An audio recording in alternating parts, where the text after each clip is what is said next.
Literally एक हौलनाक वाकया है। हूं मैं कि हम ये आपको बात अब किस तरह बताएं जो एक और खबर सामने आई है। पुलिस वालों ने माशाल्लाह नए नए आइडियाज, पिछले हफ्ते हमने बात की थी ना कि पुलिस वालों ने नॉर्थ नाज़िमाबाद का ही शायद वो वाकया था कि थाने में ऊपर अकूबत खाना बनाया हुआ है और वो पुलिस एहलकार जो बरतरफ हो गए थे वो वहां लोगों को अगवा कर करके रख रहे थे।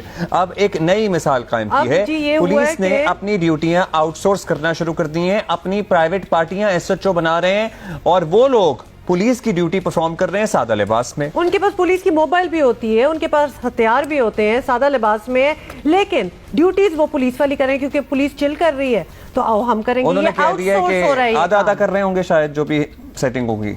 लेकिन उसमें फिर हुआ क्या, ये जिस बच्चे की हम आपको तस्वीर दिखा रहे हैं ये सुबह सुबह मैं इसको क्या कहूंगी, because this was no accident, this was an attack on this boy. सहरी के वक्त ये बच्चा गुजर रहा था। अब जाहिर है कि सादा लिबास में कोई पुलिस एहलकार नहीं लग रहा होगा आपको, चाहे वो मोबाइल के साथ खड़ा होगा, बड़ा हो बच्चा हो, नहीं रुकेगा। कराची में जो हालात हैं, इनफैक्ट कोशिश ये होगी कि नहीं रुके, सादा कपड़ों में कोई क्यों रुके। खैर यहाँ पे उन्होंने उसे रोकने की कोशिश की, वो नहीं रुका।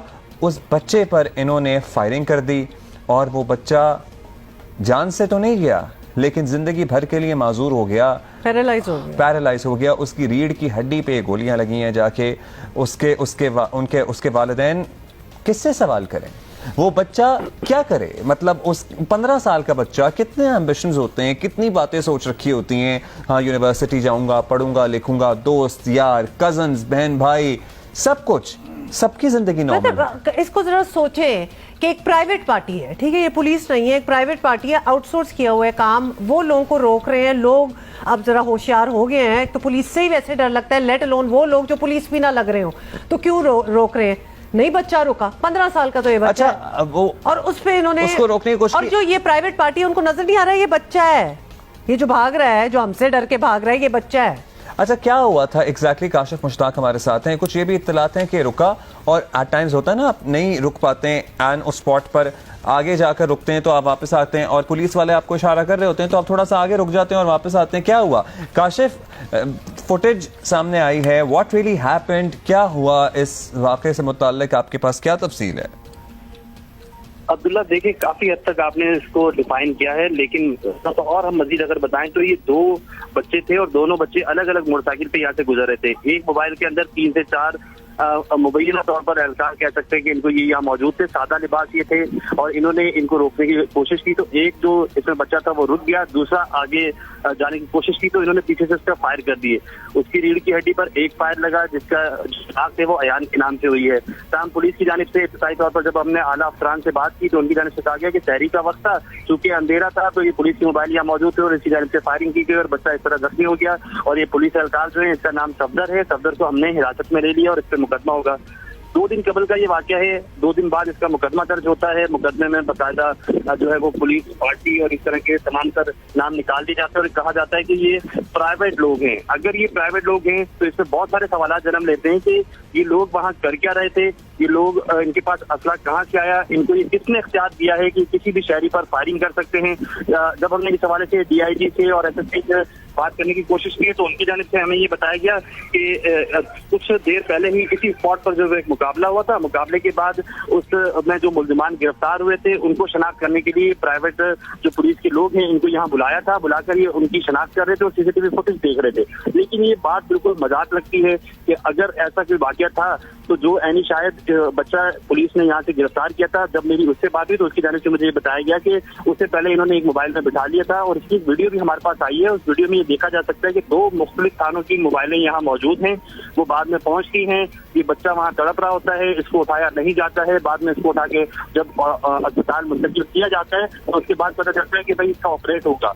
अब जो इतलात हैं हमें वो ये मौसूल हो रही हैं अस्पताल इंतजामिया की जानिब से कि इसका एक ऑपरेशन आज हुआ है, जिसके बाद डॉक्टर ने क्लियर कर दिया है कि दोनों जो टांगे हैं उनसे माजूर हो चुका है, ताहम इसकी रीढ़ की हड्डी पर एक गोली लगी है। काशिफ ये बताइएगा कि ये किसने कहा कि वो प्राइवेट पुलिस के लोग थे? ये जो टर्म आपने अभी यूज किया है ये किसका कहना था और इसको कैसे जस्टिफाई किया होगा उन्होंने? ये प्राइवेट पुलिस के लोग क्या होता है? मैं तो ये समझने की कोशिश कर रही हूँ ये क्या है, ये क्या हमने तो पहले नहीं चीज सुनी।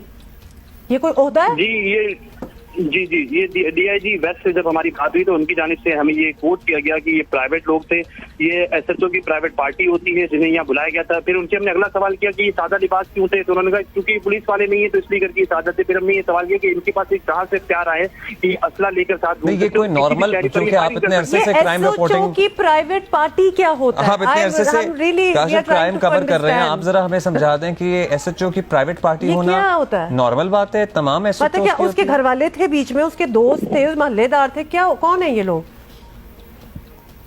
नहीं, ये देखें अमूमन इस तरह होता है कि पुलिस की प्राइवेट पार्टी होती है जो मुख्तलिफ जगहों पर सिविल कपड़ों में जाती है और जाकर जो है वो पुलिस की तमाम तर जो काम है वो सर अंजाम देती हैं। इस तरह के ये वाकयात होते हैं, लेकिन ये अनऑफिशियली चीजें होती हैं। इस पे पुलिस की जो अपनी एक एसओपी है उसमें कहीं लिखा नहीं हुआ कोई एसएचओ इस तरह की प्राइवेट पार्टी नहीं रख सकता है, लेकिन उसके बावजूद इस तरह की इनकी अपनी मनमानियां हैं और इस तरह करके ये एसएचओ रखते हैं। एसएचओ रिजविया की प्राइवेट पार्टी थी। जब हम एसएचओ से राब्ता करते हैं तो उनकी जानिब से कहा जाता है कि ऐसे लोग हमने मुख्तलिफ डीवीआर और आईटी स्पेशलिस्ट को जो है वो करने के लिए रखा होता है ताकि हम जो सीसीटीवी फुटेज है वो निकाल सके, तो इनको भी यहाँ इसीलिए बुलाया गया था। अच्छा, लेकिन बच्चा गोली लग गई, टांगों से माजूर हो गया, किसी की नौकरी पे कोई सवाल आया, किसी की कुर्सी हिली, किसी के कान पर कोई जूं रेंगी, कोई मुअत्तल हुआ, कुछ हुआ, कोई एक्शन लिया गया? कुछ नहीं हुआ। बिल्कुल, ऐसे तो रिजविया को जो है वो मुअत्तल कर दिया गया है। 3 रुकनी तहकीकाती कमेटी बनाई गई थी। उस तहकीकाती कमेटी से जब हम सवाल करते हैं तो उनकी जानिब से कोई अब तक पेशरफ नहीं हुई है। वो तमाम तर सवालात के जवाब नहीं दे पा रहे कि ये लोग कौन थे, ये वहाँ कैसे आए। पुलिस मेरी बात सुनिए, एसएचओ को तो पहले भी एसएचओ ने हुकूमत खाना बनाया हुआ था। एसएचओ के ऊपर लेवल तक जब मुअत्तलियां नहीं शुरू होंगी तो कैसे मामला ठीक होंगे? वहां से भी तो कोई आवाज आए, वहां भी तो किसी को आंसरेबल होना चाहिए कि आपके नीचे बैठे हुए लोग कर क्या रहे हैं। ये तो विद इन देयर एस्टैब्लिशमेंट बीच में जो बैठे हुए हैं पुलिस, ये तो अपनी इन्वेस्टिगेशन सही नहीं कर रहे, लेट अलोन के किसी को पकड़ेंगे। ऑब्वियसली खुद ये 3 रुकनी जो इन्होंने बनाई है कि ये पता करेंगे क्या यही सोच रहे थे बैठ के कि इसको किस तरह यही कर रहे होंगे कि हम इसको किस तरह खत्म करें, इस बात को कवर अप किस तरह किया जाए। खैर, काशिफ बहुत बहुत शुक्रिया। Thank you Kashif for updating us. और दिस इज ट्रैजिक। मतलब अभी हम वो फुटेज देख रहे थे ना जिसपे इफ्तारी के टाइम आते हैं डाकू, लोग इतने लिटरली सुन हो गए, मैं कहता हूँ, डर और खौफ के मारे कि वो बैठे हुए हैं, पकौड़ा मुंह में ही है और डाकू लूट रहे हैं और क्या कर सकते हैं। मोबाइल भी साथ साथ दे रहे हैं। ये बेबसी का वो आलम है जब आप एक्सप्रेशन लेस हो जाते हैं। और ये बच्चा, जो 2 बच्चे जा रहे थे, एक को गालिबन इन्होंने रोक लिया था, दूसरा वापस आया, इन्होंने गोली मार दी। सादा लिबास थिंकिंग अबाउट उस लड़के की फैमिली, अब्दुल्ला, जो सुबह सहरी पे गया होगा, दूध दही लेने कुछ किसी काम से निकला होगा, जो भी बच्चों को हम लोग भेज देते होते हैं, फिर जिस हालत में वो वापस आया या फिर आया भी नहीं होगा, फिर बहुत सी इसकी कड़ियाँ हैं आगे। फिर आपको पता ही है, पुलिस ने किया, पुलिस ने नहीं किया, जी पुलिस ही नहीं थी वो, ये भी पता चल गया। क्यों कोई उस मुल्क में रहना चाहेगा, उस शहर में रहना चाहेगा जहाँ इतनी लॉलेसनेस है कि ना, एक तो ये भी पता है कि जिसने आपको मारा वो पुलिस नहीं थी, लेकिन पुलिस उसकी तहकीक भी नहीं कर रही क्योंकि आउटसोर्स उन्होंने किए हुए थे। पहले कहा था कि पुलिस है, फिर बाद में पता लगा प्राइवेट पार्टी है। पुलिस तो नहीं है। अब ये what is a private party? मुझे बताएं, दुनिया में कभी ये टर्म सुना है प्राइवेट पार्टी? हमें सिर्फ यही पता है प्राइवेट पार्टी क्या होती है, पार्टियां हो रही होती हैं प्राइवेटली। पुलिस की प्राइवेट पार्टी, वैसे मैंने टर्म जरूर सुना हुआ है। और इसको अगर ये कॉन्सेप्ट है, अगर ये कल्चर है, तो इसको किसी फ्रेमवर्क में लेके आए ना, इस सिलसिले में कोई कानून हो। मतलब ये क्या है कि एसएचओ की प्राइवेट पार्टियां इन्होंने डीवीआरस वगैरह चेक करने के लिए या इंटरप्रिटेशंस के लिए रखे होते हैं। मतलब अभी तो यही लग रहा है कि अपना काम करना नहीं है। Arms and weapons to these private parties, you are giving a mobile, अपनी पूरी गाड़ी दी हुई है पुलिस वाली, जो कि अवाम के टैक्स के पे करदा पैसों के पेट्रोल और डीजल पे चलती है। ये जो असलहा, ये सहूलियात, ये तमाम चीजें अवाम के पैसे से हैं मुंसलिक, और अवाम ही महफूज नहीं है।